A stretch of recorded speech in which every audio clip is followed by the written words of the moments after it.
Hello dear students, good morning. Welcome back to your English class. Today we're going to study chapter number 13, prepositions. What are prepositions? It is one of the parts of speech of English grammar. And let's see the definition first to understand it. The words that are used to show relation of a noun or pronoun with other words are called prepositions.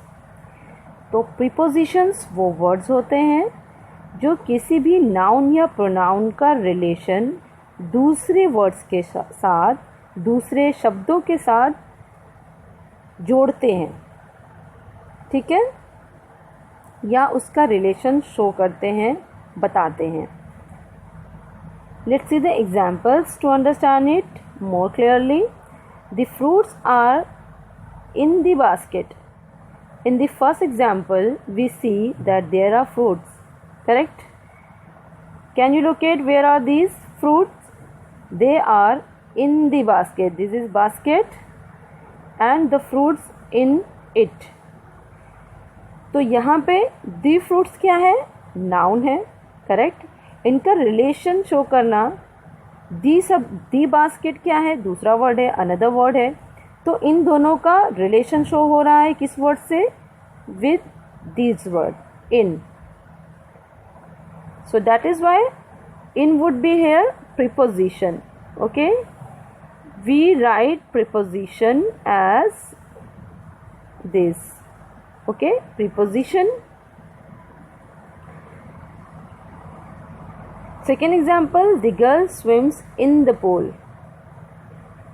The girl is a noun and here we have other words, the pool. The girl swims in the pool. Meaning क्या है इसकी? कि girl pool में, तालाब में तैरती है. तो कहाँ तैरती है? पूल में. In. This is a preposition because it is showing the relation of this noun, the girl, to this word, the pool. Okay.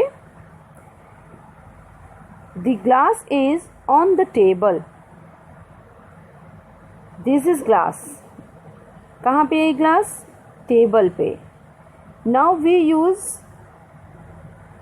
on in that situation when the noun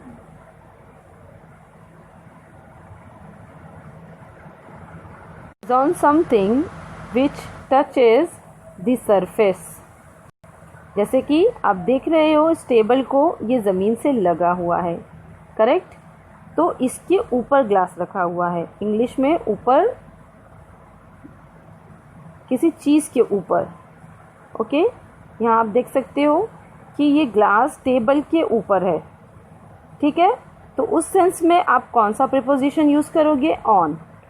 okay, on is preposition here because it's showing the relation this glass, it is a noun, with the other words, the table. Okay, now let's go further. The cat is under the bed. Under means होता है नीचे. Here you can see in the picture, this is the bed, correct? And the cat is under it. Under means नीचे. तो किसी चीज़ के नीचे अगर कुछ ना मीन्स कोई भी वस्तु, व्यक्ति या पर्सन, कुछ भी हो, नाउन आपको ये शो करना है कि नाउन नीचे है, तो उस सेंस में आप अंडर प्रीपोजिशन का यूज़ करोगे. Okay, the cat is under the table. The cat is a noun. Okay, and when we say कि बिल्ली बेड के नीचे है, तो here we are showing the relation of this cat, which is a noun, to this bed by using preposition under. Okay, the Red Fort is in Delhi. This is a picture of Red Fort. Where is this? In Delhi. So here Red Fort is a noun and in word which is a preposition showing the relation of Red Fort with the word Delhi. In means होता है में, जैसे आप हिंदी में बोलते हो कि लाल किला दिल्ली में है. कहाँ पे है? दिल्ली में. Here you are showing the relation of Red Fort with the other word Delhi. Okay, so we use in when we have to say in Hindi में. जब हमें हिंदी में बोलना होता है इंग्लिश में, उस वक्त preposition in का यूज़ करते हैं. The boy walks in the morning. Again, in here is preposition because it's showing the relation of the boy noun with the other words the morning. The tree is near the house. Near means nazdeek. This tree is near this house. So this noun is showing the relation with the other words the house. That is why near would be a preposition here.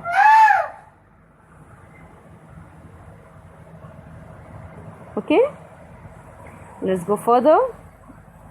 A girl is standing between the two boys. Here you can see two boys are there, and in the mid position you are watching a girl is standing. So when you have to say in Hindi that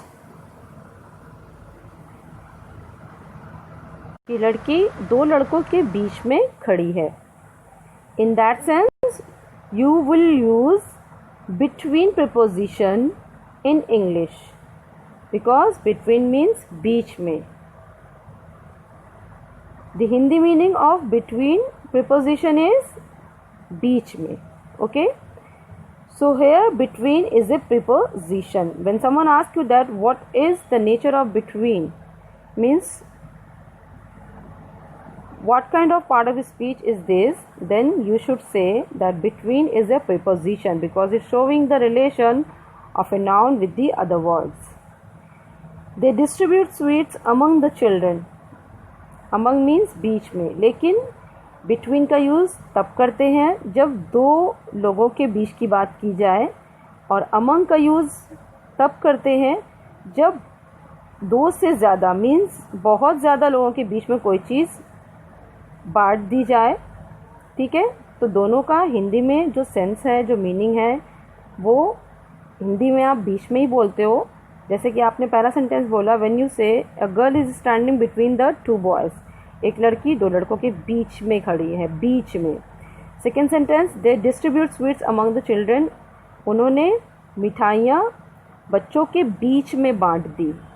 यहाँ पे हिंदी में बीच में दोनों की आप लिखोगे, लेकिन English में बिटवीन प्रीपोजिशन का यूज़ तब करेंगे जब कोई भी नाउन या प्रोनाउन मीन्स दो नाउन या प्रोनाउन के बीच में हो, बांटी गई हो चीज़. लेकिन जब दो से ज़्यादा नाउन या प्रोनाउन की बात की जाए, मीन्स उनके बीच में कोई चीज़ बांट दी जाए या बीच में हो कोई, तो उस सेंस में अमंग का यूज़ करेंगे, अमंग प्रीपोजिशन का. They distribute sweets among the children, बच्चों में बांट दी गई, यानी कि यहाँ पे वो एक से ज़्यादा बच्चों की बात की जा रही है, सिर्फ दो बच्चों के बीच में नहीं. अगर अमंग की जगह पे बिटवीन प्रीपोजिशन होता तो हमें क्या सेंस पता चलता है इसका, कि मिठाइयों को दो बच्चों के बीच में बांट दिया गया. लेकिन ऐसा नहीं है. व्हेन वी से अमंग द चिल्ड्रन, इसका मतलब होगा कि दो से ज़्यादा बच्चों के बीच में मिठाइयों को बांटा गया. Okay, a girl is studying after 9 o'clock. After means बाद में.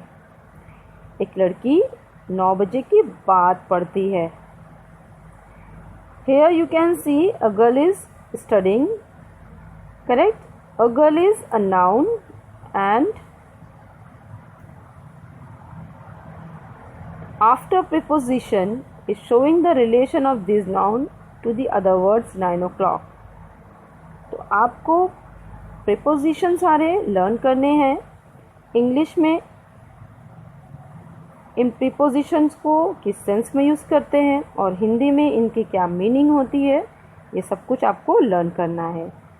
जैसे कि इन मीन्स में, ऑन मीन्स पर, अंडर मीन्स नीचे, नियर मीन्स नज़दीक, बिटवीन मीन्स बीच में, अमंग मीन्स दो से ज़्यादा लोगों के बीच में, आफ्टर मीन्स बाद में।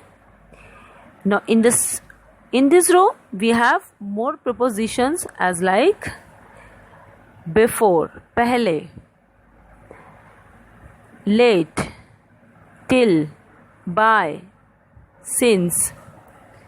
Now let's see more examples of it. My school starts at. At is also a preposition. We use it with time. Okay? This is also a preposition. We use it to show the time. जैसे कि मेरा school 7:30 से start होता है. We will finish our task by Sunday. By here means Sunday तक. Okay हम अपना काम संडे तक खत्म कर लेंगे. It has been raining since morning. Since is also a preposition.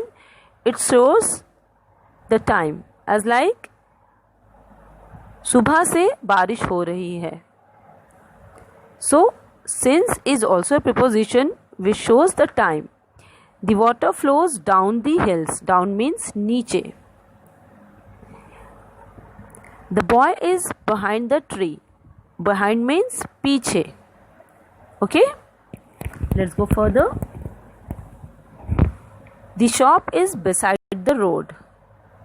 Beside means बगल में. दुकान रोड के बगल में है.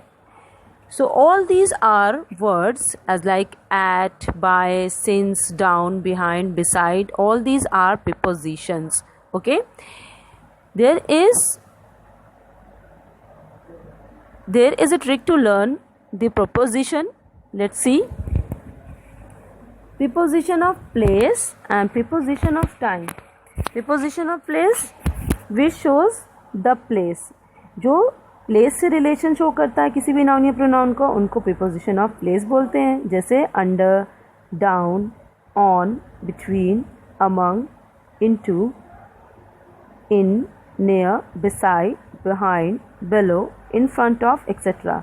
अंडर मीन्स नीचे, डाउन मीन्स अंडर मीन्स किसी चीज़ के नीचे, डाउन मीन्स नीचे, ऑन मीन्स पर, बिटवीन मीन्स बीच में, अमंग मीन्स दो से ज़्यादा लोग के बीच में, into when there is movement. Into Hindi में बोलते हैं लेकिन यहाँ पे जब मूवमेंट होती है.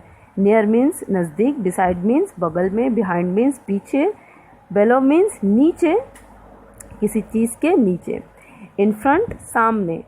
प्रीपोजिशन ऑफ टाइम मीन्स जो टाइम का रिलेशन शो करते हैं किसी भी नाउन या प्रोनाउन के साथ. जैसे सिंस तब से, फॉर से, बाय तक, टिल तक, एट पर, ऑन पर, इन में, बिफोर पहले, आफ्टर बाद में. तो ये सारे ही words since, by, till, at, before, after, etcetera, these all are telling or suggesting about the time with the relation of any noun or pronoun, and that is why they are called preposition of time. I hope you have understood everything. I'll see you next class. Thank you.